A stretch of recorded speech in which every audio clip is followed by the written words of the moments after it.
নমস্কার। আজকে নিয়ে এসেছি স্বামীজির ভালোবাসার একটি গল্প। তখন বেলুড় মঠের জমি কেনা হয়ে গেছে, আর স্বামীজিও বেশ নিশ্চিন্ত যে উনি যেটা করতে চাইছেন সেই স্বপ্ন আজ পূরণ হতে চলেছে। স্বামীজি বেলুড় মঠের ঘরে, ওনার যে নির্দিষ্ট ঘর, সেখানে আছেন।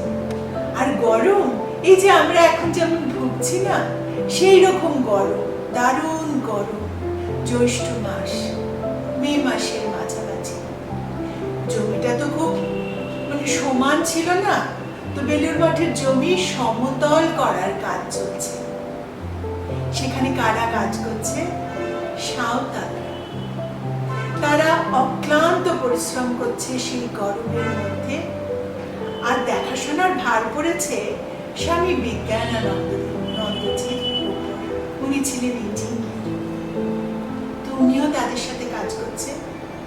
এবার বিকেল 4টে হবে, রোদ পড়েছে। স্বামীজির সেবক এসে স্বামীজিকে 1 গ্লাস মিছরির শরবত দিয়েছে, হালকা মিছরির শরবত। ওনার তো তখন শরীরটা ভীষণ খারাপ। তুমি সেই শরবত খাবার পর তারপরে ওই গ্লাসটা সেবককে বলে স্বামী বিজ্ঞানানন্দজির কাছে দিতে। উনিও অক্লান্ত পরিশ্রম করছেন ওই সূর্যের তাপে। সেবক গিয়ে বিজ্ঞানানন্দজির হাতে দেয়, আর স্বামীজি দূর থেকে বারান্দায় দাঁড়িয়ে সেটি দেখছেন।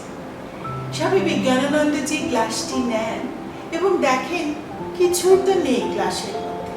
কেন সেটা পাঠানো? কিন্তু দূর থেকে দেখছেন স্বামী বিবেকানন্দ তার দিকে তাকিয়ে আছেন আর একটু হাসছেন। তখন উনি ওই গ্লাসটাই পুরো পুর করে যেটুকু আছে কয়েক ফোঁটা তার জিভে গিয়ে পড়ে। কিন্তু সঙ্গে সঙ্গে তিনি ভেতরে একটা শক্তি পান, সমস্ত ক্লান্তি তার দূর হয়ে যায়। আর দূরে স্বামীজির মুচকি হাসি। স্বামীজি ছিলেন স্বয়ং শিব, তার প্রসাদে প্রাণ ফিরে পান স্বামী বিজ্ঞানানন্দজি। এগুলো ছোট ছোট অজানা গল্প। আজ এখানে শেষ করি।